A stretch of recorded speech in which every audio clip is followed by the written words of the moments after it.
कि पैसा बहुत ज़रूरी चीज़ है। ये मेरे दिमाग में बचपन से बैठ गई बात, पैसा बहुत ज़रूरी है, पैसे के बिना लाइफ नहीं है, पैसा पैसा, ये मेरे दिमाग में बैठ गया। 27 अप्रैल 2024 को दिलजीत दोसांझ वैंकूवर कनाडा के बिगेस्ट स्टेडियम बीसी प्लेस में अपना शो करते हैं। ये शो हाउसफुल जाता है। इनफैक्ट इस शो की सारी टिकट 2 दिन में बिक गई थी एंड 54,000 से भी ज्यादा लोग इस कॉन्सर्ट को अटेंड करते हैं। दिलजीत की मैनेजर खुद बोलती है कि उन्होंने नॉर्थ अमेरिका टूर से $28 मिलियन कमाए थे, यानी 234 करोड़ रुपीस। इनफैक्ट रिसेंटली जो उनका दिल्ली वाला शो हुआ था उसकी भी सारी टिकट 60 सेकेंड्स के अंदर बिक गई थी।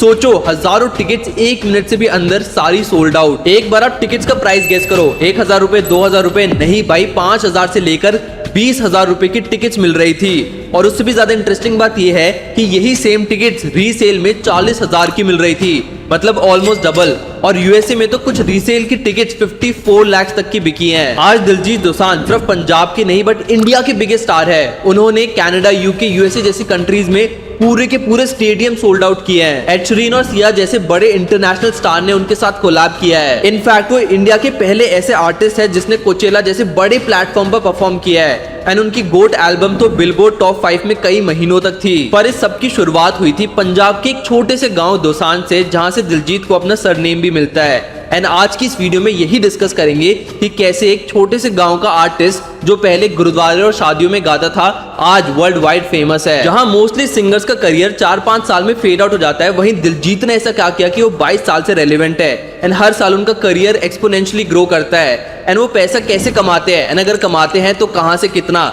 ये सब कुछ आज की इस वीडियो में डिस्कस करेंगे। उससे पहले अगर आपको ऐसा कंटेंट पसंद है जहां पर मैं लोगों की बिजनेस और मार्केटिंग स्ट्रैटेजीज को डिकोड करता हूं, तो do subscribe to my channel. Without any further ado, let's get started. Biggest Punjabi artist on the planet, Diljit Dosanjh.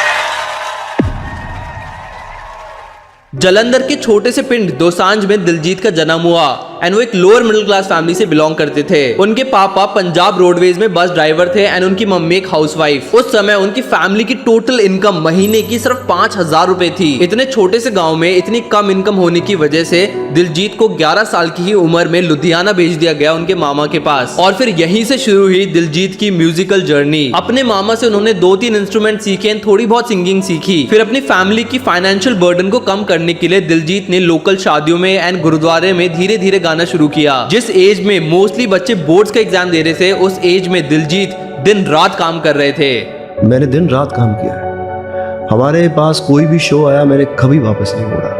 इतनी बार तो ऐसा हुआ कि वो दिन में अमृतसर में परफॉर्म करते थे एंड उसी रात करनाल में भी परफॉर्म करते थे। फिर 18 साल की उम्र में फाइनली वो अपनी फर्स्ट एल्बम रिलीज करते हैं जिसका नाम था इश्क दा उड़ा अड्डा। एंड ये एल्बम कंप्लीटली फ्लॉप जाती है, इसका एक भी गाना हिट नहीं होता। बहुत सारे लोग दिलजीत को डिस्करेज करते हैं कि भाई तेरा एक भी गाना नहीं चल रहा, तू जाके शादियों में ही गा।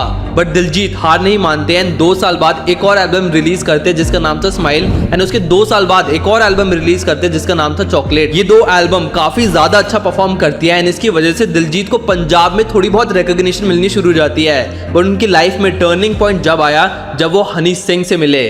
पहले दिलजीत यूजुअली थोड़े स्लो और रोमांटिक गाने गाते थे, बट हनी सिंह से मिलने के बाद उन्होंने गैंगस्टर और गन्स पर सॉन्ग बनाना शुरू कर दिया। उनके हनी सिंह के साथ ये एल्बम नेक्स्ट लेवल, सही में नेक्स्ट लेवल निकली एंड सुपरहिट सॉन्ग जैसे कि पंगा एंड गोलियों ने दिलजीत को नेशन वाइड फेम दिलवा दिया। दिलजीत की म्यूजिक में सक्सेस देखते हुए एक पंजाबी डायरेक्टर ने दिलजीत को अपनी मूवी मेल करा दे रब्बा में एक छोटा मोटा सीन पकड़ा दिया। इस छोटे से रोल को भी दिलजीत ने बहुत अच्छे से किया एंड 2011 में उनको अपनी खुद की एक पंजाबी मूवी मिलती है जहां पर वो एक लीड एक्टर होते हैं एंड उस मूवी का नाम होता है द लायंस ऑफ पंजाब। इस टाइम पर दिलजीत 7वें आसमान पर थे, उनका हर एक सॉन्ग हिट हो रहा था एंड उनको मूवीज भी ऑफर हो रही थी। बट एक खुशी ज्यादा टाइम तक रहती नहीं है। उनकी जब ये movie Lions of Punjab theatres में आई तो लोगों को बिल्कुल भी पसंद नहीं आई एंड ये मूवी कंप्लीटली एक फ्लॉप थी। इनफैक्ट काफी सारे लोग तो उनके गानों से भी खुश नहीं थे। बहुत लोगों को लगता था कि दिलजीत अपने गानों में गैंगस्टर, गन्स, स्मोकिंग, ड्रिंकिंग को प्रमोट करते हैं एंड इसी वजह से उनके घर के बाहर बहुत दिनों तक प्रोटेस्ट तक चला था। मैं जी लाइफ में क्रिटिसिज्म बहुत सहा है।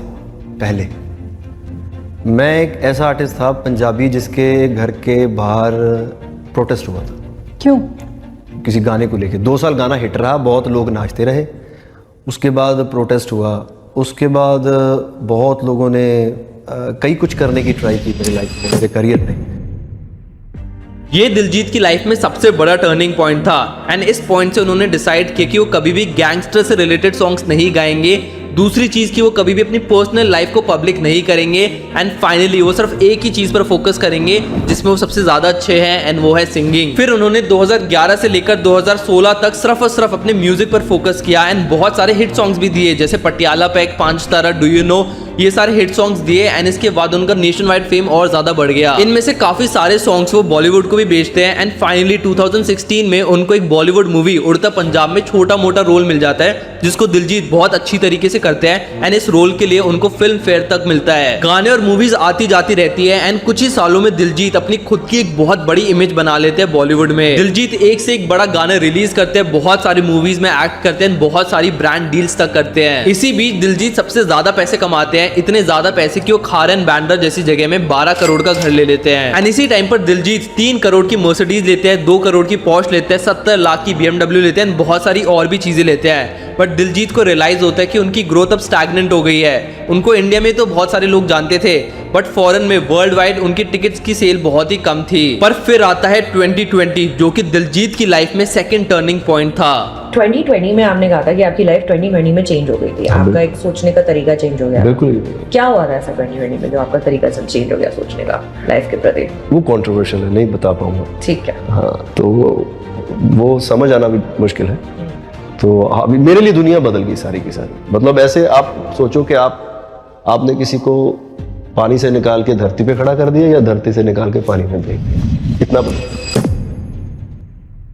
2020 में दिलजीत गोट एल्बम रिलीज करते जो कि वर्ल्ड वाइड फेमस हो जाती है एंड बिलबोर्ड टॉप 5 में काफी महीनों तक रहती है। उनकी पहले भी बहुत सारी एल्बम हिट हुई थी बट ये जो एल्बम थी ये बहुत ही ज्यादा स्पेशल थी, इसके सॉन्ग्स भी अच्छे थे एंड प्रोडक्शन तो नेक्स्ट लेवल थी। इस एल्बम की वजह से ही दिलजीत की लार्जर देन लाइफ की इमेज बन जाती है। कभी कभार ना कोई आर्टिस्ट अपनी आर्ट से भी बड़ा हो जाता है, जैसे शाहरुख खान है, अब चाहे वो कितनी भी फ्लॉप मूवी कर ले बट फिर भी आज भी लोग उनके पीछे क्रेजी हैं। इस एल्बम के बाद जितने भी सॉन्ग आए उन सब में दिलजीत अपनी लार्जर देन लाइफ वाली पर्सनालिटी को मेंटेन कर रहे थे एंड एक के बाद एक सॉन्ग्स हिट होते गए एंड दिलजीत एक नेशनल स्टार से वर्ल्ड वाइड स्टार बन गए। उनकी एल्बम महीनों तक ट्रेंडिंग पर रहती थी एंड 2023 में दिलजीत इंडिया के पहले ऐसे आर्टिस्ट बने जिन्होंने